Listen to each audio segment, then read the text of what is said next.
कहानी की शुरुआत में हमें शाओ फैमिली की तीसरी बेटी निंगयुन को दिखाया जाता है। अभी शाओ फैमिली का नामो निशान मिट गया था, जिस वजह से वो जेल के अंदर थी। वहाँ पर एक लड़की उसे कह रही थी कि शाओ फैमिली के खत्म हो जाने के बाद तुम्हें क्या लगता है कि तुम कौन हो? तुम बहुत ही ज्यादा खूबसूरत हो, तुम्हें तो ऑक्शन में बेचकर हम पैसे कमाएंगे। इतना कहकर वो उसके मुंह पर कपड़े फेंक कर कहती है कि इसे पहनो। निंगयुन को ये सब कुछ अपनी इंसल्ट जैसा लग रहा था, इसलिए वो उन कपड़ों को नहीं पहन रही थी। वो लड़की उसे एक चाटा लगाकर कहती है कि तुम्हारे बाप ने गंदे काम किए थे, इसलिए तुम ज्यादा अकड़ मत दिखाओ। वो अपने बंदों से कहती है कि जरा इसकी कपड़े बदलने में मदद करो। उसके बाद हम इस देश के द ग्रेट जनरल चंग फेंगशू को देखते हैं। डॉक्टर उससे कह रहा था कि अच्छा है कि आप उठ गए। इस साल में ये चौथी बार हुआ कि आप इस तरह से कोमा में चले गए। मुझे आपकी बीमारी का कोई इलाज नहीं मिल रहा। मुझे लगता है कि आप जल्दी ही मरने वाले हैं। लेकिन चंग फेंगशू का ध्यान डॉक्टर की बातों में बिल्कुल नहीं था। वो कहता है कि जल्दी से मेरी व्हील चेयर लाओ, मुझे जल्दी ही बाहर जाना होगा। यहाँ पर ये लड़की निंगयुन की बोली लगा रही थी कि ये लड़की दिखने में बहुत ही ज्यादा खूबसूरत है, इसे लड़ाई वगैरह करना भी आता है। जो भी इसकी ज्यादा कीमत देगा मैं उसे ये लड़की सौंप दूंगी। वहाँ खड़े लोग अपने अपने हिसाब से उसकी कीमत लगा रहे थे कि 500, 600, तो कोई कहता है कि 1000। वहाँ पर एक अमीरजादा मिस्टर जाओ भी था, वो कहता है कि 2000। उसके हाथ में ये मकड़ी थी। कोई कहता है कि मैंने सुना है कि आज तक जो भी लड़की मिस्टर जाओ के घर गई वो जिंदा लौटकर कभी भी वापस नहीं आई। तो कोई ये कहता है कि इस मिस्टर जाओ ने उन सभी लड़कियों के ऊपर अपनी ये पालतू और जहरीली मकड़ी छोड़ी, जिस वजह से उन सभी की मौत हो गई। निंगयुन उन सभी की बातें सुनते हुए मिस्टर जाओ की तरफ देख रही थी कि तभी ही वहाँ पर जनरल चंग फेंगशू आ जाता है। वो निंगयुन के पास जाकर उसे कहता है कि हमें मिले काफी वक्त हो गया है ना। कि वो कहती है कि चंग फेंगशू तुम यहाँ पर। फिर एक फ्लैशबैक में हमें दिखाया जाता है कि वो चंग फेंगशू ही था जिसने पूरी शाओ फैमिली को खत्म किया था। उसने निंगयुन के सामने ही उसके माँ बाप को मार दिया था। अभी वो काफी गुस्से से कहती है कि तुमने मेरी शाओ फैमिली के साथ जो किया, इस बात का बदला तो मैं तुमसे लेकर रहूंगी। चंग फेंगशू कहता है कि अभी तुम जिस हालत में हो तो मुझे नहीं लगता कि तुम कुछ कर भी पाओगी। फिलहाल तुम्हारे पास 2 ऑप्शन है। पहला, मैं तुम्हें खरीद कर तुम्हें अपनी गुलाम बनाऊं। दूसरा, मैं तुम्हें खरीद कर तुम्हें मिस्टर जाओ को गिफ्ट में दे दूं। उसके बाद तुम इस जहरीली मकड़ी से अपने आप को रोज ही कटवाती रहना। जल्दी से फैसला करो क्योंकि मेरे पास टाइम बिल्कुल भी नहीं है। इतना कहकर वो उल्टी गिनती शुरू करता है कि 3, 2, 1 कि वो कहती है कि मैं मिस्टर जाओ को चूज करती हूँ। ये सुनकर वो काफी शॉक्ड होता है क्योंकि उसने ये तो एक्सपेक्ट नहीं किया था। वो कहता है कि अच्छा तो तुम इसके साथ जाना चाहती हो, मगर मैं ऐसा नहीं होने दूंगा। वो सिर्फ 4 चांदी के सिक्के देकर कहता है कि इसकी औकात बस इतनी ही है, अब मैं इसे ले जा रहा हूँ। चंग फेंगशू यहाँ का जनरल था, जिस वजह से सभी लोग उसे काफी डर रहे थे और कोई भी उसे रोकने की हिम्मत नहीं कर पाता। अगले दिन वो उसे अपने घर लेकर आया था, जहाँ पर वो कहती है कि तुमने मेरे पेरेंट्स को मारा, अब मैं तुम्हें जिंदा नहीं छोड़ूंगी। वो जैसे ही उसे मारने चाहती कि चंग फेंगशू कहता है कि तुम्हें जितनी लड़ाई आती है उतने में तो तुम मेरा बाल भी बांका नहीं कर पाओगी। वो कहती है कि मैं जानती हूँ कि तुम मुझे यहाँ पर टॉर्चर करने के लिए लाए हो ताकि तुम मुझे बर्बाद होते हुए देख सको, पर मैं ऐसा नहीं होने दूंगी। इतना कहकर वो जैसे ही खुद की जान लेने चाहती कि चंग फेंगशू ऐसा नहीं होने देता। वो कहता है कि तुम्हें एक ही झटके में मारना ये तो बहुत ही ज्यादा आसान हो जाएगा, इसमें तो कोई मजा नहीं आएगा, मुझे तो तुम्हें तड़पते हुए देखना है। तभी ही गार्ड्स निंगयुन के छोटे भाई जी को वहाँ पर लेकर आते हैं, जो कि अभी भी जिंदा था क्योंकि चंग फेंगशू ने उसे नहीं मारा था। अभी वो कहता है कि तुम्हारे इस प्यारे भाई जी को मैं किस तरह से मारूं। चलो ऐसा करते हैं कि मैं उस पर 10 तीर चलाता हूँ। अगर वो इस 10 तीर को डॉच करने में कामयाब हो गया तो मैं उसे जाने दूंगा। वो कहती है कि मैं ऐसा क्या करूँ कि तुम जी को जाने दो। वो कहता है कि झुककर मुझसे भीख मांगो और कहो कि मैं जिंदगी भर तुम्हारी सेवा करूंगी। इतना कहकर वो वापस से उल्टी गिनती शुरू करता है। वो कुछ बोल नहीं रही थी कि ये गुस्से में ही अपने हाथ में तीर कमान ले लेता है कि वो कहती है कि प्लीज ऐसा मत करो, मेरे भाई को जाने दो, मैं तुमसे भीख मांगती हूँ। अब से मैं तुम्हारी नौकर बनकर रहूंगी और जिंदगी भर तुम्हारी सेवा करूंगी। मगर फिर भी ये तो तीर चला देता है जो कि जी के माथे के बाजू में से चला गया था। ये देखकर वो बहुत ही ज्यादा डर गई थी। वो कहता है कि अगर तुमने यहाँ से भागने की कोशिश की तो जितने भी लोग शाओ फैमिली में जिंदा बचे हैं मैं उन सभी को मार दूंगा। निंग्यून उससे पूछती है कि आखिर में तुम मुझसे इतनी नफरत करते क्यों हो, कि वो कहता है कि वो तुम ही थी जिसकी वजह से मैं अपाहिज हुआ। ये सुनकर वो यहाँ पर थोड़ी शॉक्ड होती है। अगले सीन में वो अपने स्टडी रूम में था और ये उसका बॉडीगार्ड शिन। वो कह रहा था कि आपने इन दोनों भाई बहन को अपने पास रखा है तो मुझे डर है कि प्राइम मिनिस्टर इस बात को जानने के बाद आप पर गुस्सा करेंगे। वो कहता है कि डर तो मुझे इस बात का लग रहा है कि प्राइम मिनिस्टर को कहीं ये पता ना लग जाए कि पास्ट में मेरे और निंग्यून के बीच में कुछ था। अभी शाओ फैमिली के सभी लोग जेल के अंदर है। मैंने निंग्यून को बाहर से खरीदा है तो प्राइम मिनिस्टर मुझ पर शक नहीं करेंगे। वहीं पर निंग्यून सोच रही थी कि चेंग फेंगशू के साथ मैंने तो कुछ नहीं किया जिस वजह से वो अपाहिज हो गया। शायद पास्ट में हमारे घर से जाने के बाद ये सब कुछ हुआ होगा। कि तभी ही वहाँ पर चेंग फेंगशू आकर कहता है कि तुम इस तरह से जंजीरों से बंधी हो मगर फिर भी इतनी आराम से कैसे सो सकती हो। वो कहती है कि तुमने मुझे बेड पर बांध कर रखा है, यहाँ पर मैं सोने के अलावा और क्या कर सकती हूँ। चेंग फेंगशू कहता है कि अगर तुम्हें मेरी नौकरानी बनकर नहीं रहना तो तुम मेरी वुमन बन जाओ, फिर मैं तुम्हें एक राजकुमारी की तरह रखूंगा। इतना कहकर वो जैसे ही उसे किस करने चाहता कि वो उसके लिप्स पर बाइट कर लेती है। वो काफी गुस्से से कहता है कि एक तो मैं तुम्हारे साथ इतनी अच्छी तरीके से पेश आ रहा हूँ मगर तुम हो की। इतना कहकर वो चाकू से उसकी पीठ के पीछे ये निशान बनाता है एंड कहता है कि अब तुम मेरी सबसे नीचे दर्जे की नौकरानी हो। अगले दिन निंग्यून सोच रही थी कि मैं यहाँ पर इस तरह से तो नहीं रह सकती, मुझे जल्दी से शुयुनजी को ढूंढकर जी को बचाकर यहाँ से भागना होगा। उसी तरफ प्राइम मिनिस्टर की बेटी साई आ रही थी। वो यहाँ पर चेंग फेंगशू से मिलने आई थी क्योंकि वो उसे पसंद करती है, लेकिन यहाँ पर साई का सामना निंग्यून से हो जाता है। तो दूसरी तरफ राजमहल में इसके फादर प्राइम मिनिस्टर चेंग फेंगशू की शिकायत राजा से कर रहे थे। वो कह रहे थे कि ये गद्दार शाओ फैमिली की बेटी निंग्यून को अपने घर लाया, क्या ऐसा करके ये आपके खिलाफ जाना चाहता है। चेंग फेंगशू भी वहीं पर ही था। वो कहता है कि शाओ फैमिली के सभी लोग जेल के अंदर थे, बस वहीं अकेली बाहर थी, तो ये अजीब नहीं है क्योंकि उसको तो ऑक्शन में बेचा भी जाने वाला था। प्राइम मिनिस्टर कहते हैं कि मुझे तो लगता है कि तुम निंग्यून को देखकर फिसल गए हो, इसलिए तुम उसे अपने घर लेकर आए। चेंग फेंगशू कहता है कि महाराज आप मुझे इसकी इन्वेस्टिगेट करने की परमिशन दे, मैं शाओ फैमिली वाले केस में तह तक जाना चाहता हूँ। वैसे चेंग फेंगशू राजा का अंकल था, वो उसे इसकी परमिशन दे देते हैं। यहाँ पर प्राइम मिनिस्टर की बेटी साई निंग्यून को मार रही थी ये कहकर कि तुम्हें इस देश की सबसे खूबसूरत लड़की होने का टाइटल मिला, जबकि मैं तुमसे बेहतर हूँ, मैं तुमसे दूसरे नंबर पर कैसे आ सकती हूँ। तभी ही वो निंग्यून की बॉडी में ये निशान देखकर उस पर काफी हंसती है एंड कहती है कि अच्छा तो तुम निचले दर्जे की नौकरानी हो। फिर वो धीमी आवाज में कहती है कि चेंग फेंगशू सिर्फ और सिर्फ मेरा है, तो तुम उससे दूर रहना। वो तुम जैसे लड़कियों को कभी भाव नहीं देगा, उसने तुम्हें इसीलिए खरीदा ताकि वो तुम्हें अपनी नौकरानी बना सके, इसलिए ज्यादा हवा में उड़ने की जरूरत नहीं। कि निंग्यून एक स्माइल करते हुए कहती है कि अगर वो तुम्हें चाहिए तो तुम उसे रख सकती हो, पर याद रखना वो तुम्हें कभी भी पसंद नहीं करेगा। ये सुनकर साई को तो गुस्सा आ जाता है। वो जैसे ही उसे मारने चाहती कि वहाँ पर चेंग फेंगशू आ जाता है। वो कहता है कि तुम मेरी नौकरानी को इस तरह से मार क्यों रही हो। साई कहती है कि ये बदतमीजी कर रही थी, तो मैं तो बस इसे सबक सिखा रही थी। वो कहता है कि ये मेरी नौकरानी है, तो इसके साथ कुछ भी करने से पहले तुम्हें मेरी परमिशन लेनी चाहिए थी। वैसे तुम दोनों ही बाप बेटी मेरी इस नौकरानी के पीछे क्यों पड़े हो।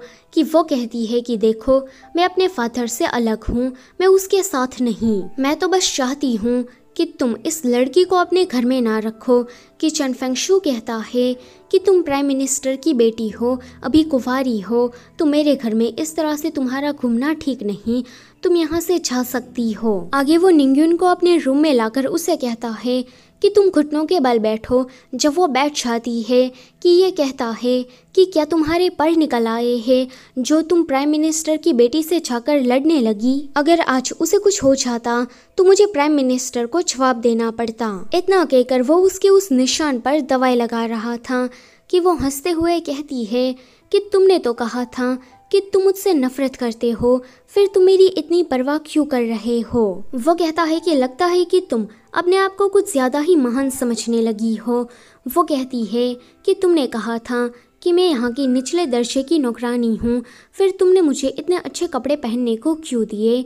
वो कहता है कि अगर तुम्हें सचमुच की नौकरानी बनने का शौक है तो फिर यही ठीक है। इतना कहकर वो उसे किसी रूम में बंद कर देता है जहाँ पर दवाइयों की बहुत ही ज्यादा स्मेल आ रही थी। तभी उसके सामने डॉक्टर निकलता है कि वो उसे देखकर डर गई थी कि ये बंदा मेरे साथ कुछ गलत ना कर दे, मगर डॉक्टर उसे बताते हैं कि जनरल को एक अजीब सी बीमारी है और उसका इलाज सिर्फ और सिर्फ तुम्हारा खून है। ये सुनकर वो कहती है कि अच्छा, इसीलिए उसने मुझे अपनी नौकरानी बनाया ताकि मेरा खून पीकर वो अपनी उस बीमारी को ठीक कर सके। वो ज्यादा कुछ बोलने चाहती कि डॉक्टर उसे बेहोश करके उसका खून निकाल लेता है एंड कहता है कि जाकर इसे चन फेंगशू को पिलाओ। जब वो वहाँ पर जाती है कि वो काफी गुस्से में लग रही थी, चन फेंगशू कहता है कि मैंने तुम्हें खरीदा है, तुम्हारी हर बॉडी का पार्ट अब मुझसे बिलोंग करता है। अगर मैंने तुम्हारे खून से दवाई बना भी ली तो इसमें कौन सी बड़ी बात हो गई? तुम एक नौकरानी हो और नौकरानी का तो काम ही अपने मास्टर को सर्व करना होता है। इतना कहकर वो उस खून को पी लेता है। निंग्युन कमजोरी के कारण उसके ऊपर ही आकर गिरती है और इन दोनों के बीच में किस हो जाता है। वो कहता है कि तुम्हारे लिप्स तो बिल्कुल तुम्हारे खून की ही तरह काफी ज्यादा मीठे हैं। निंग्युन उसे दूर होने के चक्कर में वापस से नीचे गिर जाती है कि ये उसे पकड़ने जैसे ही चाहता कि वो देखता है कि वो तो अपने पैरों पर खड़ा है, उसके पैर बिल्कुल ठीक हो गए हैं। मगर थोड़ी ही देर के बाद उसके पैरों ने वापस से काम करना बंद कर दिया था। आगे वो डॉक्टर से कह रहा था कि इसका खून पीने के बाद मैं थोड़ी देर के लिए खड़ा हो पाया था, तो मुझे लगता है कि इसका खून मेरी हेल्थ को इम्प्रूव करने में मदद कर सकता है। अभी निंग्युन खून की कमी की वजह से बेहोश थी कि ये कहता है कि आज के बाद से इसे अच्छा खाना और दवाइयाँ देना, क्योंकि मैं नहीं चाहता कि मेरे इलाज के वक्त कोई भी गड़बड़ हो। डॉक्टर के जाने के बाद वो कहता है कि निंग्युन, भले ही तुम मेरा इलाज हो मगर फिर भी मुझे तुमसे नफरत है। आगे दो नौकरानियां आपस में ही बातें कर रही थी कि निंग्युन को जनरल ने अपने रूम में रहने दिया, मतलब कि वो उसके लिए पक्का खास होगी। साई ने उन लोगों की बातें सुन ली थी। वो काफ़ी गुस्से से कहती है कि अगर आगे से ऐसी बकवास की तो मैं तुम दोनों की जबान काट लूँगी। अगले दिन निंग्युन वापस से अपना खून उसे देने गई थी कि वो कहता है कि राजमहल में कल के जश्न में तुम मेरे साथ आ रही हो, क्योंकि मैं जानना चाहता हूँ कि राजमहल में सभी लोग तुम्हारे बारे में क्या सोचते हैं। वो कहती है कि क्या तुम मुझे वहाँ पर ले जाकर सबके सामने मेरी बेइज्जती कराना चाहते हो? वो कहता है कि तुम एक नौकरानी हो और तुम्हारी कोई औकात नहीं बनती कि तुम मुझे मना कर सको। वो कहती है कि काश मैं तुमसे कभी मिलती ही नहीं। एक फ्लैशबैक में हमें दिखाया जाता है कि उस टाइम पर शाओ फैमिली का बहुत ही बड़ा नाम हुआ करता था। तब निंग्युन बगीचे में घूम रही थी कि चन फेंगशू गलती से उसकी ड्रेस खराब कर देता है। वो काफी गुस्से से तलवार से उसे डराने की कोशिश कर रही थी, मगर वो तो डरता ही नहीं। वो कहती है कि मैं जानती हूँ कि तुम शाही परिवार से आते हो, मगर इसका मतलब ये नहीं कि तुम दूसरों को डराओगे, परेशान करोगे। उसे देखकर लग रहा था कि ये बहुत ही ज्यादा इनोसेंट है। अगले दिन राजमहल में जश्न था जहाँ पर चन फेंगशू निंग्युन के साथ आया था। राजा ने ये जश्न आज इसीलिए रखा था क्योंकि पड़ोसी देश के कुछ दूत यहाँ पर आए थे। वो लोग यहाँ का डांस देखकर कहते हैं कि ये सब कुछ क्या है, इससे ज्यादा अच्छा डांस तो हमारे देश की भिखारन भी कर ले। राजा कुछ बोलने चाह ही रहे थे कि साई कहती है कि शाओ फैमिली के लोग डांस करने में काफ़ी ज़्यादा माहिर होते हैं, तो चलो निंगयुन सभी को अपना हुनर दिखाओ। साई काफ़ी फोर्स कर रही थी, जिस वजह से निंगयुन को ये सब कुछ करना पड़ता है। जैसे ही वो डांस करने चाहती कि उसके पैर में कांटे लग जाते हैं, जो कि साई ने ही वहाँ पर लगाए थे। वो ऐसा करके सभी के सामने निंगयुन की बदनामी करना चाहती थी। दूसरे राज्य से आया दूत तो निंगयुन का पहले मजाक उड़ाता है एंड ऐसे में ही उसके पास आकर उसे छेड़ रहा था कि चन फेंगशु उसका हाथ हटाकर कहता है कि इससे दूर रहो। राजा कहते हैं कि अंकल, आप उससे इस तरह से बात नहीं कर सकते। अगर ये नाराज हो गया तो दोनों देशों के बीच में शांति का समझौता नहीं होगा और जंग छिड़ जाएगी। वो कहता है कि जंग होती है तो होने दो, मैं इस देश का जनरल हूँ, मैं युद्ध के मैदान में इन लोगों को काफी अच्छे से हराऊंगा। फिर वो कहता है कि ये बात मुझे बिल्कुल पसंद नहीं कि कोई मेरी चीजों को हाथ लगाए। वो निंगयुन को सभी के सामने अपनी गोद में बिठाकर वहाँ से चला जाता है। राजा को उसका ये बर्ताव बिल्कुल भी पसंद नहीं आया था कि इसने किस तरह से सभी के सामने मेरी बात काट दी। घर वापस आने के बाद वो उसके पैरों पर लगे कांटे को निकाल रहा था, उसे हर्ट हो रहा था, इसलिए वो दर्द के मारे चिल्लाती है कि वो कहता है कि अगर एक और बार चिल्लाया, मुझसे आवाज निकाली तो मैं तुम्हारी हड्डियां तोड़ दूंगा। यानी कि वो उसकी केयर भी कर रहा था और साथ ही साथ में उसे धमकियां भी दे रहा था। कहानी फिर से फ्लैशबैक में जाती है, जहाँ पर चन फेंगशु शाओ मेंशन के आसपास घूम रहा था। तभी ही शाओ फैमिली के कुछ सैनिक आकर उसे चोर मक्कारा समझकर पकड़ लेते हैं। वैसे ये जो निंगयुन के फादर थे वो इस देश के जनरल हुआ करते थे। उनके पास अपनी खुद की एक बहुत ही बड़ी आर्मी थी और वो लोग सरहद पर रहकर देश की रक्षा करते थे। अभी शाओ फैमिली के सैनिक उसे चोर समझकर मार ही रहे थे कि वहाँ पर निंगयुन आकर उसे बचाती है। निंगयुन जानती थी कि ये राजा का अंकल है, मगर उस टाइम पर राजा से ज्यादा तो शाओ फैमिली पावरफुल थी। वो उसे दवाई देते हुए कहती है कि इसे लगा लेना, इससे तुम जल्दी ही ठीक हो जाओगे। अभी इन सारी बातों को याद करने के बाद वो सोच रही थी कि चन फेंगशु, क्या ये सब तुम भूल गए कि पास्ट में मैंने तुम्हें कितना अच्छे से ट्रीट किया था। वो कहता है कि तुम इस तरह से मुझे घूर क्यों रही हो, क्या ऐसा करके तुम मुझे सिड्यूस करना चाहती हो कि उसे गुस्सा आ जाता है।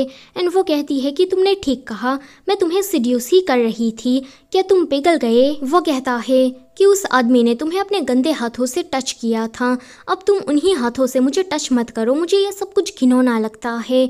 वो अपने गार्ड से कहता है कि ये कुछ ज़्यादा ही उछल रही है, इसे 3 दिन तक उसके रूम में बंद रखो और इसे खाना पीना कुछ भी मत देना। अगले दिन डॉक्टर आकर कह रहा था कि तुमने उसे रूम में बंद करके क्यों रखा है, अभी वो बहुत ही ज़्यादा कमज़ोर है, अगर तुम उसके साथ इसी तरह का करते रहे तो फिर तुम्हारे ही इलाज में दिक्कत आएगी। मगर फिर भी ये तो अकड़ में ही रहता है।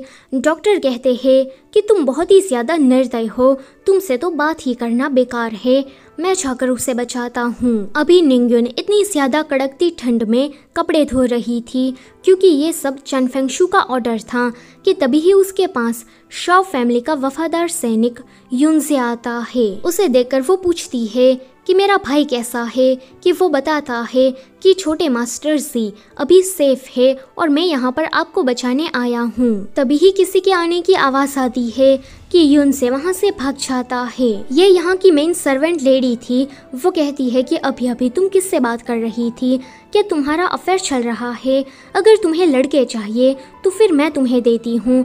इतना कहकर वो दोनों ही नौकर को इशारा करती है। वो दोनों बंदे उसके साथ कुछ गलत करने चाहते कि डॉक्टर वहाँ पर आ जाता है और निंगयुन को बचाता है। अगले सीन में डॉक्टर कह रहा था कि हमारे जनरल वैसे इतने ज्यादा बुरे नहीं है, अगर तुम उसे भड़काना बंद कर दो तो वो तुम्हें सजा नहीं देंगे। निंगयुन कहती है कि वो जानबूझकर मुझे भड़काता है ताकि मैं गुस्सा करूं और बाद में वो मुझे सजा दे सके। डॉक्टर कहता है कि मुझे तो लगता है कि तुम दोनों ही एक जैसे हो, दोनों ही तरफ बराबर की आग लगी है, इतना कहकर वो वापस से उसका खून निकाल लेता है। अगले सीन में वो चन फेंगशू को अपना खून पिलाने गई थी, जहाँ पर खून पीने के बाद वो वापस से चलने की कोशिश कर रहा था, मगर वो नीचे गिर जाता है।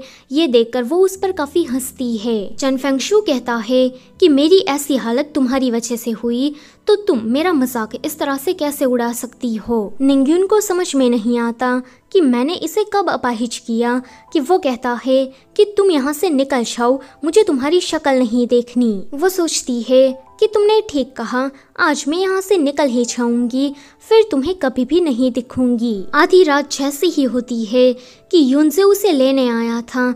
वो उसके साथ भाग ही रही थी कि सामने ही चन फेंगशू अपने सैनिकों के साथ खड़ा था। वो कहता है कि निंग्युन, तुमने ऐसा सोच भी कैसे लिया कि तुम मुझसे बचकर निकल जाओगी। अगले सीन में वो निंग्युन के सामने ही युनसे को टॉर्चर कर रहा था। वो उसे कहती है कि मैं तुमसे भीख मांगती हूँ कि मेरे भाई सी और युनसे को जाने दो, इसमें इन लोगों की कोई गलती नहीं है। तुम जो भी इसके बदले में मुझे सजा देना चाहते हो दे सकते हो, पर प्लीज इन दोनों के साथ कुछ भी मत करो। आगे चन फेंगशू ने युनसे को तो जाने दिया था, पर निंग्युन को उसने इस छोटे से पिंजरे में बंद करके रखा था। वो कहता है कि तुम उन लोगों की सजा अपने ऊपर लेना चाहती थी ना, तो अब भुगतो, मैं तुम्हें यहाँ से जाने देने वाला नहीं हूँ।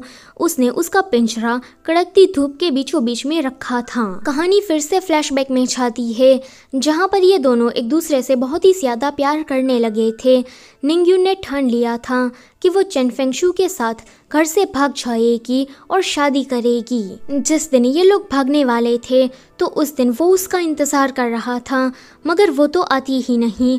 थोड़ी देर के बाद शाव फैमिली के सैनिक आकर उसे जेल में लेकर जाते हैं, जहाँ पर वो उसे काफी मार रहे थे। उसके पूछने पर ये लोग बताते हैं कि तुमने डिफेंस मैप की चोरी की है, तुम एक जासूस हो। चन फेंगशू मना करता है कि मैंने ऐसा कुछ नहीं किया, कि ये लोग कहते हैं कि निंग्युन ने हमें खुद बताया कि तुमने किस तरह का गंदा काम किया और उसके ही ऑर्डर पर हमने तुम्हें अरेस्ट किया है। अभी वो लोग उसे बहुत ही ज्यादा मारते हैं, इतना ज्यादा कि वो अपाहिज हो गया था। वो कहता है कि निंग्युन, तुमने मुझे सिर्फ प्यार में ही धोखा नहीं दिया, मुझ पर झूठे आरोप लगाए और मेरा पैर वो भी तुम्हारी वजह से इतना ज्यादा इंजर्ड हो गया। मैं इस चीज के लिए तुम्हें कभी भी माफ नहीं करूंगा। अब मुझे तुमसे बहुत ही ज्यादा नफरत है। प्रेजेंट में वो ये सारी बातें याद कर रहा था। वो कहता है कि तुमने पास्ट में मेरे साथ जो किया था ये इस चीज का बदला है। तुम जैसी धोखेबाज पर मैं दया बिल्कुल भी नहीं दिखाऊंगा। कि तभी ही निंग्युन तेज धूप के मारे पिंजरे में ही बेहोश हो जाती है। ये देखकर वो जल्दी से उसे उठाकर अपने रूम में लेकर आया था, जहाँ पर डॉक्टर उसे कह रहे थे कि आज ये मरते मरते बची है। मैं तुम्हें बता दूं कि ये बहुत ही ज्यादा कमजोर है। अगर तुमने इसे टॉर्चर करना बंद नहीं किया तो ये सचमुच में मर जाएगी। वो कहता है कि ये इतनी जल्दी कैसे मर सकती है, मेरे साथ इसने इतना गलत किया तो मैं इसे एक ही झटके में मरने नहीं दूंगा। आज वो पूरी रात उसका ध्यान रखने के लिए उसके बाजू में ही बैठा था। जैसे ही उसे होश आता कि वो पहले युनजे के बारे में पूछती है कि मैं बेहोश हो गई थी, तो तुमने युनजे के साथ कुछ गलत तो नहीं कर दिया ना। वो कहता है कि तुमने उठने के बाद पहला नाम उसका लिया। क्या तुम्हें वो लड़का इतना ज्यादा पसंद है? तुम तो मुझे छोड़कर उसके साथ भागने को भी तैयार हो गई थी। कि वो कहती है कि ऐसी बात नहीं है, मुझे अपने भाई और अपने लोगों की बहुत ही ज्यादा परवाह है। वो उसे दवाई पिलाने की कोशिश कर रहा था कि वो कहती है कि पहले ये बताओ कि वो दोनों कैसे हैं, कहीं तुमने उसे मार तो नहीं दिया। वो कहता है कि चुपचाप दवाई पियो वरना मैं उसे सचमुच में मार दूंगा। ये सुनकर वो जल्दी जल्दी दवाई पीने लगती है। आगे जब वो जेल के अंदर उन दोनों को सही सलामत देखती है तब जाके उसे थोड़ा रिलैक्स महसूस होता है। वापस आने के बाद वो उसे सिड्यूस करने की कोशिश कर रही थी कि वो कहता है कि तुम मुझे किस करना डिजर्व नहीं करती। क्या ये सब कुछ तुम इसीलिए कर रही हो ताकि मैं उन दोनों को नहीं मारूं? अगले सीन में वो उसके फेवरेट केक बनाकर लेकर आई थी। वो कहती है कि पास्ट में तुम्हें ये बहुत ही ज्यादा पसंद थे, तुम इसे रोज खाते थे। वो सोचता है कि पहले निंग्युन को बस यही एक डिश बनाना आता था, जिस वजह से उसे ये रोज ही खाना पड़ता था। वो कहता है कि तुम ये अचानक से ही अच्छा बनने का नाटक क्यों कर रही हो, क्या इसके पीछे तुम्हारा कोई मकसद है। वो कहती है कि ऐसा कुछ नहीं है, अब से मैंने ठान लिया है कि मैं तुम्हारा पालतू कुत्ता बनकर रहूंगी, तुम्हें हमेशा ही खुश करने की कोशिश करूंगी और तुम नाराज हो मैं ऐसा कोई काम नहीं करूंगी। वो कहता है कि तुमने मेरा फेवरेट खाना बनाया तो बदले में मैं तुम्हें जी से मिलने दे रहा हूँ। कि वो कहती है कि पर मैं उससे नहीं मिलना चाहती, अगर मैंने जी को देखा तो मुझे बहुत ही ज्यादा दुख होगा। मगर ये तो फिर भी जी को सामने लाता है और उसके सामने ही निंगयुन से फ्लर्ट कर रहा था। निंगयुन भी उसे नहीं रोकती। ये देखकर जी को उस पर काफी गुस्सा आ गया था। अगले सीन में निंगयुन उसे शाही बनाने का पत्थर गिफ्ट में देती है कि मुझे उम्मीद है कि ये तुम्हें पसंद आएगा। फिर वो कहती है कि प्लीज मुझे माफ कर देना कि मैं पास्ट में तुम्हारे साथ अच्छे से नहीं रही, मगर मैं वादा करती हूँ कि अब से मैं तुम्हें शिकायत का एक भी मौका नहीं दूंगी। आगे वो उसकी बात लेने में मदद कर रही थी। उसकी बॉडी पर ये घाव देखकर वो उसे पूछ रही थी कि ये सब कब हुआ। वो कहता है कि तुम भूल गई, ये सब तुम्हारी ही तो मेहरबानी है। फिर जब वो उसे चाय देने आती कि वो उसे दूर धक्का मारकर कहता है कि मुझे तुम्हें नहीं देखना, तुम्हें देखकर मुझे काफी घिनौना फील होता है। दरअसल में चन फेंगशु को अपना बुरा पास्ट वापस से याद आ गया था। वो कहता है कि मैं जानता हूँ कि तुम मेरे सामने अच्छा बनने का नाटक इसीलिए कर रही हो ताकि मैं तुम्हारे लोगों को जाने दूँ, उनको जेल से आजाद कर दूँ। अपने ऊपर उसे चिल्लाता देखकर निंगयुन वहाँ से चली गई थी। उसके चाहते ही वो उस पत्थर को भी तोड़ देता है जो कि वो उसके लिए गिफ्ट में लेकर आई थी। अभी उसे वो बुरी यादें इतना ज्यादा सता रही थी कि वो बेहोश हो जाता है। निंगयुन अपने रूम में आने के बाद सोच रही थी कि अगर मैंने चन फेंगशु को गुस्सा दिलाया तो वो पक्का अपना गुस्सा मेरी शाओ फैमिली पर निकालेगा। मैं अभी उसके सामने अच्छा बनने का नाटक इसीलिए कर रही हूँ ताकि वो मेरी शाओ फैमिली को जाने दे, मगर कुछ भी प्लान के मुताबिक नहीं जा रहा। मुझे कुछ और सोचना होगा। कि तभी ही उसे पता लगता है कि जनरल वापस से बेहोश हो गए। कि वो डॉक्टर के पास जाकर उसे कहती है कि मेरा खून चन फेंगशु का इलाज है तो तुम इसे निकालकर जनरल को बचाओ। डॉक्टर मना करता है कि तुम अभी बहुत ही ज्यादा कमजोर हो तो मैं ऐसा नहीं कर सकता। अगर मैंने तुम्हारा ज्यादा खून निकाल लिया तो तुम मर भी सकती हो। वो कहती है कि मुझे इसकी कोई परवाह नहीं, मैं बस इतना जानती हूँ कि तुम मेरे खून से उसे बचाओ। डॉक्टर उसके फोर्स करने पर उसका खून निकाल लेता है। अभी वो सोच रही थी कि अगर मैं मर भी गई तो फिर चन फेंगशु को गिल्टी फील होगा और वो मेरी शाओ फैमिली को जाने देगा। आगे चन फेंगशु निंगयुन का खून पीने के बाद वापस से ठीक हो गया था एंड इस बार तो वो चल भी पा रहा था। कि तभी ही डॉक्टर उसे निंगयुन के बारे में बताता है। ये सुनकर वो जल्दी से भागकर उसे देखने गया था जहाँ पर निंगयुन अभी कोमा में चली गई थी। वो कहता है कि निंगयुन उठो, तुम मुझे बचाने के बाद इस तरह से मर नहीं सकती। तुमने मेरे साथ बहुत कुछ गलत किया है, मैं तुम्हें इस तरह से जाने नहीं दे सकता। जैसा कि निंगयुन ने सोचा था, अभी वो बहुत ही ज्यादा गिल्ट में था और उसे काफी ज्यादा दुख हो रहा था। वो कहता है कि जो भी हो मैं तुम्हें मरने नहीं दे सकता, तुम्हें ठीक करने का इलाज मैं कहीं ना कहीं से तो ढूंढ निकालूंगा। वहीं पर हमें साई को किसी लड़के के साथ दिखाया जाता है। वो कह रही थी कि मैं चाहती हूँ कि तुम जनरल और निंगयुन दोनों को ही साथ में मार दो। वो लड़का कहता है कि जान तुम्हारे लिए तो मैं कुछ भी कर सकता हूँ। अभी हमें इस लड़के का चेहरा नहीं दिखाया जाता। वहीं पर डॉक्टर कह रहा था कि इसका काफी ज्यादा खून बह गया है, मुझे डर है कि मैं इसे ठीक नहीं कर पाऊंगा और ये जल्दी ही मर जाएगी। चन फेंगशु कहता है कि अगर तुमसे कुछ नहीं हो पा रहा तो जाकर किसी दूसरे डॉक्टर को ढूंढ निकालो। अगले दिन उसे मिलने के लिए साय आई थी। वो उसे चलता फिरता देखकर काफी शॉक्ड होती है, मगर बाद में कहती है कि ये तो बस मामूली सी नौकरानी है, तो तुम इसे ठीक करने के पीछे इतना ज्यादा क्यों पड़े हो, इसे तुम मर क्यों नहीं जाने देते। कि चन फेंगशु कहता है कि मैं जानता हूँ कि उस दिन जश्न में तुमने ही निंगयुन को बदनाम करने के लिए वो सारे कांटे लगाए थे। तुम प्राइम मिनिस्टर की बेटी हो, इसलिए मैं तुमसे ज्यादा कुछ कहता नहीं, पर आगे से तुमने निंगयुन को परेशान किया तो मैं तुम्हें छोड़ूंगा नहीं। ये सुनकर साई वहाँ से चली जाती है। उसके जाने के बाद वो निंगयुन से कह रहा था कि प्लीज तुम मेरे साथ ऐसा मत करो और उठ जाओ। अभी उसे बहुत ही ज्यादा पछतावा हो रहा था। जो भी उसने निंगयुन के साथ पास्ट में किया था। साई जेल के अंदर किसी को टॉर्चर करके उसे पूछ रही थी कि ये चेन फेंगशू और निंग युन एक दूसरे को कैसे जानते हैं। ये बंदा पहले शाओ फैमिली के लिए काम करता था। वो बताता है कि पहले उन दोनों के बीच में अफेयर था। निंग युन तो अपना घर वर सब कुछ छोड़कर उसके साथ भागने वाली थी, पर उसी दिन न जाने क्या हुआ कि निंग युन ने चेन फेंगशू को जासूस करार देकर जेल में डलवा दिया।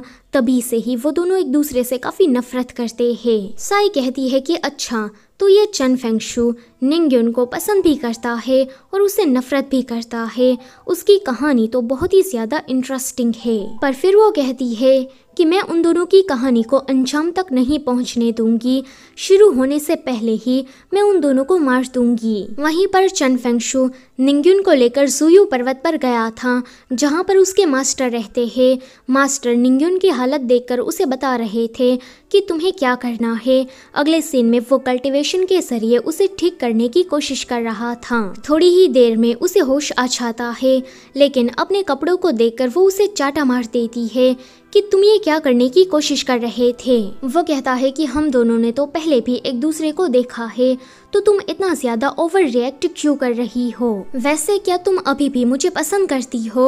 वो कहती है कि मेरे साथ इतना ज्यादा गलत करने के बाद तुम ऐसा सोच भी कैसे सकते हो कि मैं तुम्हें पसंद करूंगी? वो कहता है कि मैंने ऐसा इसीलिए कहा क्योंकि मैं तुमसे प्यार करता हूँ। वो कहती है कि किसी को टॉर्चर करना, उसकी सभी के सामने बेइज्जती करना, उसके परिवार का नामो निशान मिटा देना, क्या तुम इसे प्यार करना कहते हो? चेन फेंगशू कहता है कि मैं जानता हूँ कि मैंने तुम्हारे साथ गलत किया, पर अब मैं सब कुछ सुधारना चाहता हूँ और मैं तुम्हें दिखा कर ही रहूँगा कि मैं तुम्हें कितना ज्यादा पसंद करता हूँ। आगे उसने शाओ फैमिली के लोगों को छोड़ दिया था।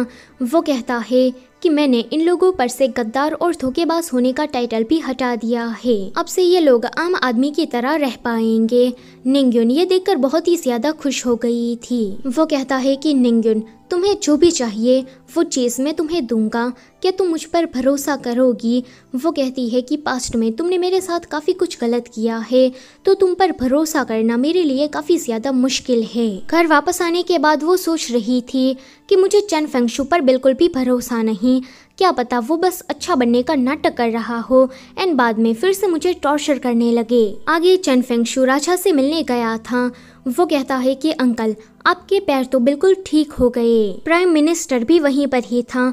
वो वापस से चेन फेंगशू की तरफ उंगली करता है कि इसने गद्दार शाओ फैमिली को आज़ाद कर दिया। अभी उन सारे गद्दार लोगों ने दुकानें खोलकर अपनी नई जिंदगी की शुरुआत कर दी है, ये तो गलत है। राजा कहते हैं कि शाओ फैमिली को छोड़ना अंकल का ये खुद का फैसला है, तो मुझे यकीन है कि उसने सोच समझकर ही कुछ किया होगा। उसके जाने के बाद प्राइम मिनिस्टर कह रहा था कि वो बहुत ही ज्यादा घमंडी है, आपकी तो कोई बात सुनता ही नहीं, आप उसे इतना ज्यादा डरते क्यों है? राजा प्राइम मिनिस्टर को तो कुछ नहीं कहते, मगर उसका एक्सप्रेशन देखकर लग रहा था कि वो चेन फेंगशू को बिल्कुल भी पसंद नहीं करता और अंदर ही अंदर उसे नीचे गिराने का प्लान बना रहा है। अगले दिन चेन फेंगशू निंग युन के लिए एक्सपेंसिव चाय लेकर आया था। वो कहती है कि तुम्हें क्या लगता है, तुम्हारे ऐसा करने पर मैं मान जाऊंगी? तुमने मेरी शाओ फैमिली के ऊपर झूठे आरोप लगाकर उन सभी को अरेस्ट किया, मेरे माँ बाप को मार दिया और मुझे टॉर्चर किया। तुमने जो किया है वो कभी बदला नहीं जा सकता। मैं तुम्हारे साथ नहीं रहना चाहती, मुझे अपनी शाओ फैमिली के साथ रहना है। कि वो कहता है कि तुम वहाँ पर नहीं जा सकती क्योंकि शाओ फैमिली के लोग अब तुम्हें ज़्यादा पसंद नहीं करते। लेकिन फिर भी वो उसकी बात नहीं सुनती और उसी गली में पहुँच जाती है जहाँ पर अब शाओ फैमिली के लोग रहने लगे थे। वो उन सभी को इस तरह से खुश देखकर खुद भी खुश हो जाती है, पर तभी ही कुछ लोग उसे पहचान लेते हैं कि ये तो जनरल शाओ की बेटी निंग युन है। कुछ लोग कहते हैं कि इसी ने ही हमें फंसाया था, जिस वजह से हमें अपना घर बार छोड़कर जेल में जाना पड़ा था। वो सभी लोग उसके ऊपर सड़े हुए फल और सब्जियां फेंक रहे थे कि तभी ही वहाँ पर चेन फेंगशू का बॉडीगार्ड आकर उसे बचाता है। अभी उसे काफी बुरा लग रहा था, क्योंकि उसके अपने ही लोग उसे धोखेबाज कह के बुला रहे थे। वो कहती है कि शाओ फैमिली का नाम बदनाम हो, मैंने ऐसा कोई काम नहीं किया, फिर भी ये लोग मुझे इस तरह से क्यों ट्रीट कर रहे थे। तभी ही कोई आकर उसे किडनैप कर लेता है। एक सैनिक आकर चन फेंगशू को बताता है कि बॉडीगार्ड पर हमला हो गया और निंगयुन उसका कोई अता पता नहीं है। ये सुनकर वो भागकर निंगयुन को ढूंढने चाहता है। वो दोनों किडनैपर्स टेम्पल में निंगयुन को लेकर आए थे। जब उसे होश आता है कि वो इन दोनों किडनैपर्स की बातें सुनती है, जहाँ पर ये कह रहे थे कि चन फेंगशू के कहने पर ही हमने इसे पकड़ा है, तो क्या शाओ फैमिली के लोग इसे बचाने आएंगे। दूसरा वाला कहता है कि यह तो इम्पॉसिबल है, क्योंकि शाओ फैमिली के लोग इसे मारना चाहते हैं और उन लोगों ने तो इसे मारने के पीछे बहुत ही बड़ा इनाम भी रखा है। वो कहती है कि चन फेंगशू, तुम मेरे सामने अच्छा बनने का नाटक कर रहे थे, पर मेरी पीठ पीछे मुझसे इस तरह से बदला लेने के बारे में प्लानिंग कर रहे थे। चन फेंगशू साई का कैरेज बीचों बीच रास्ते में रोककर उसे पूछ रहा था कि बताओ निंगयुन को तुमने कहाँ पर रखा है, कि वो उसे उस टेम्पल के बारे में बता देती है। इससे हमें पता लगता है कि इस किडनैपिंग के पीछे साई का हाथ है। यहाँ अकेली लड़की को देख इन दोनों की ही नीयत बिगड़ती है। ये दोनों निंगयुन के साथ कुछ करने चाहते कि वो फाइट बैक करती है, मगर ये लोग उसे दूर धक्का मारते हैं, जिस वजह से वो बेहोश हो गई थी। ये दोनों उसका फायदा उठाने चाह ही रहे थे कि वहाँ पर चन फेंगशू आकर उन दोनों को मार देता है और निंगयुन को बचाता है। फिर हमें पता लगता है कि साई का वो जो सीक्रेट लवर था वो तो राछा है। अभी साई उसे कह रही थी कि मैं चाहती हूँ कि तुम उन दोनों को ही मार दो। राछा बस उसकी हाँ में हाँ मिलाया जा रहा था। देखकर लग रहा था कि प्राइम मिनिस्टर और उसकी बेटी साई दोनों ने ही मिलकर राछा को काफी भड़का कर रखा है, ताकि वो चन फेंगशू को गलत मानने लगे और उसे मरवा दे। आगे निंगयुन को जब होश आता है कि उसके दिमाग में उन दोनों किडनैपर्स की बातें चल रही थी कि चन फेंगशू के कहने पर ही हमने इसे किडनैप किया। वो उसे कहता है कि तुम उठ गई, मैं तुमसे वादा करता हूँ कि अब से मैं तुम्हें किसी भी खतरे में नहीं पड़ने दूंगा। फिर भले ही तुम मुझसे नफरत करो, मुझ पर यकीन ना करो, मगर फिर भी मैं तुम्हें बचाऊंगा और तुम्हें अपने पास ही रखूंगा, क्योंकि तुम मेरी हो और मैं तुम्हें पसंद करता हूँ। वो कहती है कि मैं तुमसे नफरत नहीं करती। जब वो लोग मुझे पकड़कर ले जा रहे थे तब मेरे दिमाग में बस तुम ही थे। मुझे लगा कि वो लोग मुझे मार देंगे, तो मैं मरने से पहले सिर्फ और सिर्फ तुम्हें देखना चाहती थी। उस टाइम पर मुझे ये एहसास हुआ कि मैं तुमसे कितना ज्यादा प्यार करती हूँ। ये सुनकर वो उसे किस करता है, मगर उसके एक्सप्रेशन देखकर लग रहा था कि उसने चन फेंगशू से झूठ बोला। अगले दिन साई इनके घर आई थी, जहाँ निंगयुन को देखकर वो वापस से गुस्सा हो जाती है एंड इसी गुस्से में वो उसके ऊपर गर्म पानी फेंकती है, जिस वजह से निंगयुन का पूरा चेहरा बिगड़ गया था। चन फेंगशू जल्दी से डॉक्टर को यहाँ पर बुलाता है। डॉक्टर बताते हैं कि ये इतना ज्यादा सीरियस तो नहीं, मलहम लगाते ही ठीक हो जाएगा, मगर कुछ दिनों के लिए इसके चेहरे पर इसे जलन महसूस होगी। वो कहती है कि मेरा चेहरा अब तो बिगड़ गया तो तुम मुझे पसंद नहीं करोगे। वो कहता है कि मैंने कभी भी तुम्हारा चेहरा देखकर तुम्हें पसंद नहीं किया था। तुम बिल्कुल भी चिंता मत करो, ये सारे घाव जल्दी ही ठीक हो जाएंगे। इतना कहकर वो प्राइम मिनिस्टर के घर पर जाता है एंड साई के ऊपर गर्मा गर्म पानी फेंक देता है। साई उस पर चिल्ला रही थी कि तुम्हारी ये करने की हिम्मत कैसे हुई। राजा भी वहीं पर ही थे। वो कहते हैं कि अंकल आप ये सब कुछ क्या कर रहे हैं। साई कहती है कि उस मामूली सी लड़की के लिए तुमने मेरा चेहरा खराब किया, कि वो उसे जैसे ही मारने चाहता कि राजा कहते हैं कि अंकल प्लीज आप मेरे खातिर उसे जाने दीजिए। वो साई को धमकी देता है कि आगे से तुम निंगयुन से दूर रहना, वरना मैं सचमुच में तुम्हें मार दूंगा। निंगयुन देखती है कि चन फेंगशू अभी घर पर नहीं, इसलिए वो युनसे के साथ मिलकर यहाँ से बस भाग ही रही थी कि सामने से चन फेंगशू आ जाता है। वो उसे उठाकर घर वापस लेकर आता है और उसे कह रहा था कि मैं चाहे कुछ भी अच्छा क्यों ना कर लूं, मगर तुम मुझ पर भरोसा नहीं करोगी।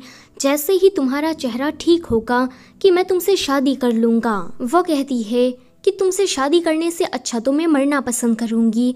वो कहता है कि माफ करना, पर मैं तुम्हें मरने भी नहीं दूंगा। आगे निंगयू का चेहरा जैसे ही ठीक होता है कि इन दोनों की शादी होने जा रही थी, मगर वो बिल्कुल भी खुश नहीं थी। ये लोग शादी के मंडप तक जा पाते कि वहाँ पर राजा का फरमान आ जाता है, जिसमें लिखा था कि चन फेंगशु, तुमने एक गद्दार की बेटी से शादी करने की कोशिश की है, जो कि राजा की नज़रों में एक बहुत ही बड़ा क्राइम है, इसीलिए तुम्हें अरेस्ट किया जाता है। जेल के अंदर चन फेंगशु का वो जो पर्सनल बॉडीगार्ड था वही उसे टॉर्चर कर रहा था, क्योंकि ये तो प्राइम मिनिस्टर के साथ कब से मिला हुआ था। वो उसे पूछता है कि मैंने तुम्हें धोखा दिया, मैं प्राइम मिनिस्टर के साथ जुड़ गया, तो तुम्हें कैसा लग रहा है? कि चन फेंगशु कहता है कि जिस दिन निंगयुन किडनैप हुई तब से ही मुझे पता लग गया था। वहीं पर राजा ने निंगयुन को मिलने के लिए बुलाया था। वो उसे चन फेंगशु के खिलाफ भड़का रहे थे कि उसने तुम्हारे पेरेंट्स को मार दिया, शाओ फैमिली को अरेस्ट किया। ऐसा करके राजा चाहता था कि निंगयुन चन फेंगशु से और भी ज्यादा नफरत करने लगे। साइको को नौकरानी आकर बताती है कि निंगयुन अभी राजा से मिलने गई है, कि वो कहती है कि पहले उसने जनरल को फंसाया, अब ये मेरे पति को फंसा रही है। इससे हमें पता लगता है कि राजा ने साई से शादी कर ली है। जब राजा वहाँ पर आते हैं कि वो कह रही थी कि मैं उस निंगयुन को नहीं छोड़ूंगी, मैं उसे मार दूंगी, कि तभी ही वहाँ पर राजा आकर उसे एक चाटा लगा देता है। वो कहता है कि ये तो प्राइम मिनिस्टर मेरे पीछे पड़े थे, जिस वजह से मुझे तुमसे शादी करनी पड़ी, वरना मैं तुम जैसी वाहियात को तो मुंह भी ना लगाऊं। तुम निंगयुन के आसपास भी मत भटकना, मुझे डर है कि कहीं तुम अपनी बेवकूफ़ी की वजह से मेरा बना बनाया प्लान खराब ना कर दो। यहाँ पर फिर से हमें एक फ्लैशबैक दिखाया जाता है, जहाँ पर चन फेंगशु को शाओ फैमिली के लोग मार रहे थे, क्योंकि उस पर चोरी का इल्ज़ाम लगा था कि निंगयुन वहाँ पर आकर उसे बचाती है, और ऐसा निंगयुन ने एक बार नहीं काफ़ी बार किया था। यह हर बार किसी न किसी मुसीबत में पड़ जाता था और निंगयुन को ही आकर उसे बचाना पड़ता था, क्योंकि वो उसे बहुत ही ज़्यादा प्यार करती थी। लेकिन अब हालात बदल गए थे, निंगयुन को उसे बहुत ही ज़्यादा नफरत सी हो गई थी। अगले दिन राजा ने चन फेंगशु को बाहर निकाला था और इतने सारे सैनिक तैनात किए थे जो कि उसे मारने आ रहे थे। चन फेंगशु उन सभी से फाइट कर ही रहा था कि राजा उसे कमजोर दिखाने के लिए निंगयुन का सहारा लेता है। वो निंगयुन से कहता है कि क्या तुम अब मुझसे इतनी ज्यादा नफरत करने लगी हो कि तुम मुझे मरते हुए देखना चाहती हो? वो उसे मार कर कहती है कि जब तुम मर जाओगे तब जाके मेरा बदला पूरा होगा, कि तभी ही वो एक स्माइल करता है और उसके लोग उसे वहाँ बचाने आ गए थे। राजा तो जल्दी से वहाँ से भागता है, कोई आकर निंगयुन को अपने साथ लेकर चला जाता है। चन फेंगशु के लोग उसे घर वापस लेकर आए थे, जहाँ पर डॉक्टर उसका इलाज करने की काफ़ी कोशिश करता है, मगर इस बार वो इतना ज़्यादा जख्मी हो गया था कि उसके लिए ये इम्पॉसिबल हो जाता है। निंगयुन को जो उठाकर ले गया था वो युनसे था। युनसे उसे बताता है कि चन फेंगशु के कहने पर ही मैंने तुम्हें बचाया। ये सुनकर वो बहुत ही ज़्यादा शॉक्ड होती है। वो कहती है कि इसका मतलब ये है कि उसने ये सब कुछ पहले से ही प्लान करके रखा था, क्योंकि वो जानता था कि अगले दिन राजा उसे नहीं छोड़ेंगे, पक्का उसे मार ही देंगे। अगले सीन में प्राइम मिनिस्टर आकर राजा को बता रहे थे कि सर्जरी के दौरान ही जनरल की मौत हो गई। राजा कहता है कि मुझे यकीन नहीं होता कि वो मर गया, वो खुद से उसे देखने गया था।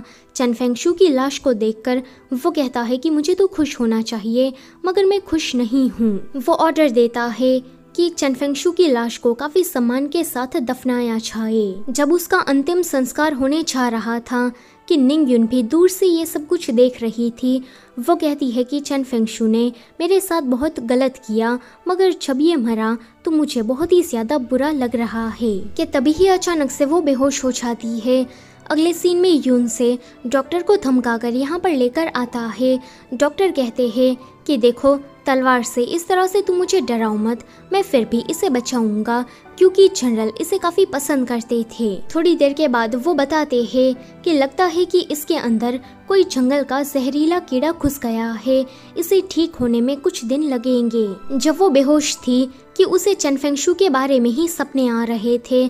जब अगले दिन उसे होश आता है कि वो चन फेंगशु को देखने जाना चाहती थी कि यून से कहता है कि अब वो मर चुका है, इसलिए इसलिए प्लीज आप उसे भूल जाइए। लेकिन चन फेंगशू के मरने के बाद तो उसे और भी ज्यादा पछतावा हो रहा था कि तभी ही उसे पता लगता है कि उसकी धीरे धीरे करके रोशनी छा रही है। डॉक्टर बताते हैं कि ये उस जहरीले कीड़े की वजह से हो गया है।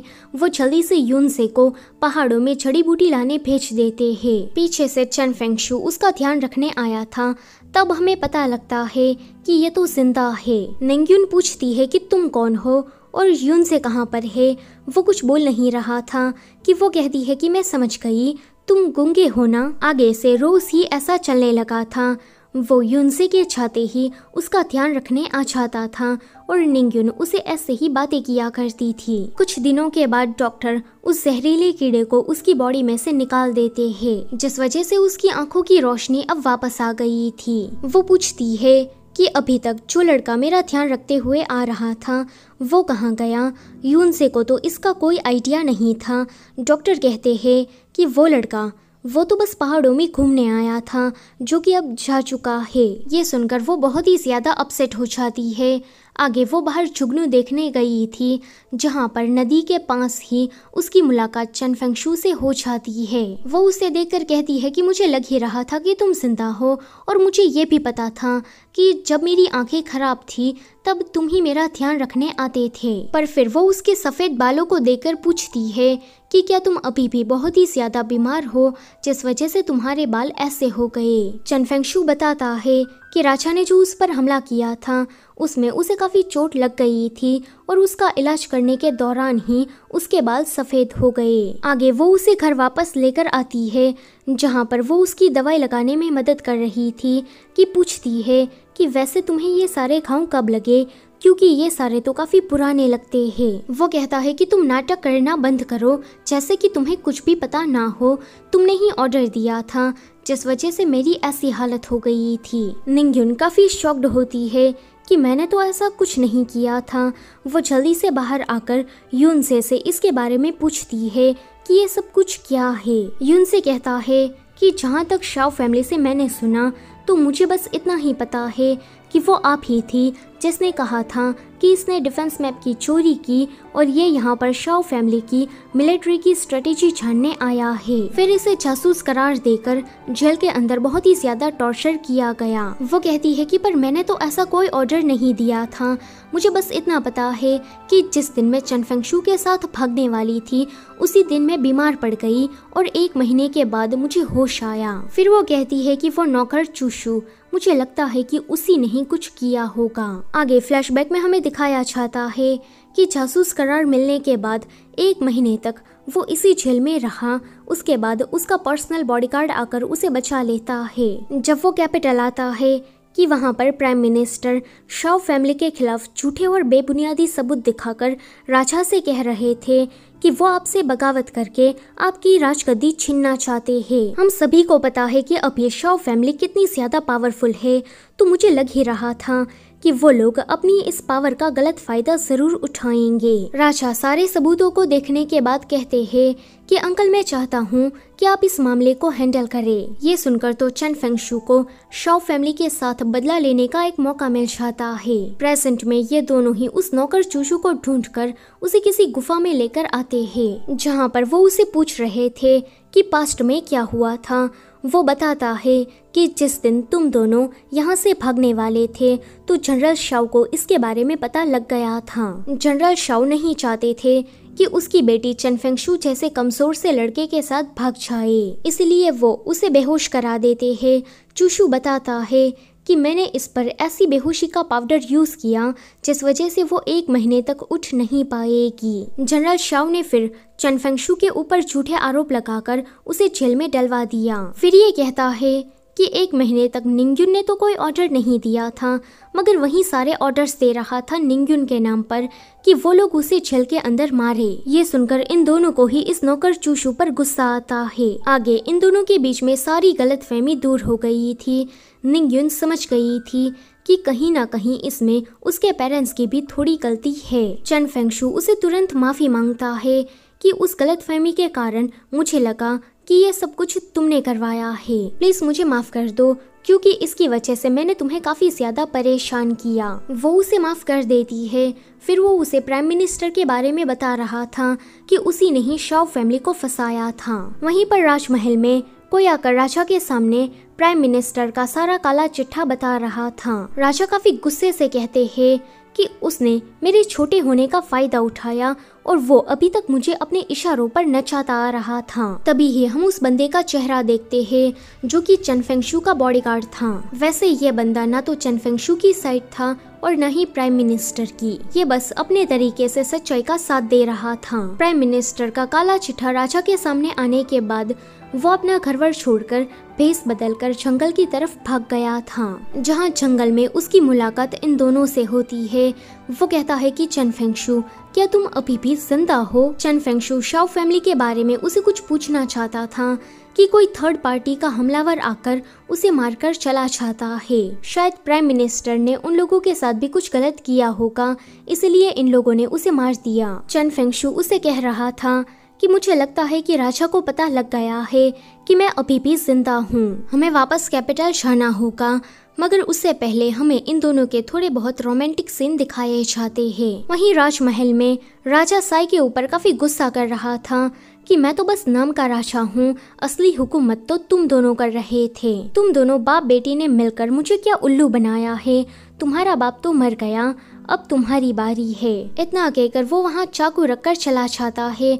उसके जाने के बाद साई ने खुदकुशी कर ली थी। आगे कैपिटल जाने के बाद चन फेंगशू बहुत ही ज्यादा धूमधाम से निंगयुन से शादी कर रहा था। राजा को जब इसके बारे में पता लगता है कि वो खुद उसे अरेस्ट करने आया था। चन फेंगशू यही चाहता था। वो ऐसा करके राजा को सुधारना चाहता था। राजा को चन फेंगशू के ऊपर बिल्कुल भी भरोसा नहीं था कि क्या पता चन फेंगशू भी प्राइम मिनिस्टर की ही तरह निकले। आगे वो बहुत ही ज्यादा अकेला था एंड कह रहा था कि मैं तो एक राजा हूँ और राजा की जिंदगी में अकेलापन तो लिखा ही होता है। वो याद करता है कि उसके पेरेंट्स के मरने के बाद चन फेंगशू ने उसे राजनीति और लड़ाई वगैरह के बारे में सिखाया था। जिस दिन उसकी ताजपोशी थी उस दिन चन फेंगशू ने उसे कहा था कि तुम अब से एक राजा हो, तुम किसी के भी सामने सिर मत झुकाना, चाहे जो कुछ भी हो जाए। ये सब याद करने के बाद वो वापस से उसे मिलने गया था।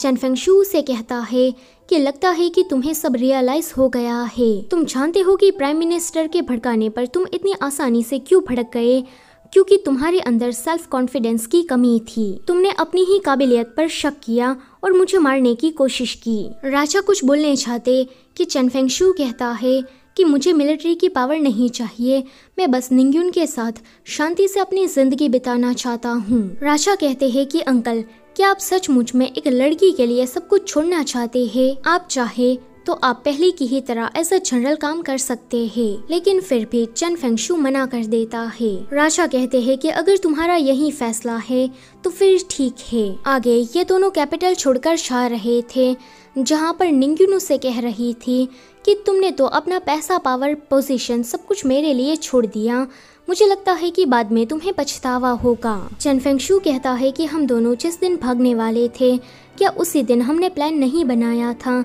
कि हम लोग इसी तरह से पहाड़ों में सिंपल लाइफ जिएंगे और एक दूसरे के साथ खुश रहेंगे। निंगयुन कहती है कि अभी तो मुझे ऐसा लग रहा है मानो जैसे हम उस प्लान को अभी अंजाम देने जा रहे हैं, वो भी इतने सालों के बाद। आगे ये दोनों किसी नदी के पास रहने लगे थे, जहाँ पर वो इस केक को देखकर कहता है कि लगता है कि अब से मुझे इसे रोज ही खाना होगा, क्योंकि निंगयुन को इस केक के अलावा और कुछ भी बनाना नहीं आता। इसी के साथ ये कहानी यहीं पर ही खत्म होती है। वीडियो पसंद आई है तो उसे लाइक करना और चैनल पर नए हो तो उसे सब्सक्राइब करते जाना। Thank you for watching.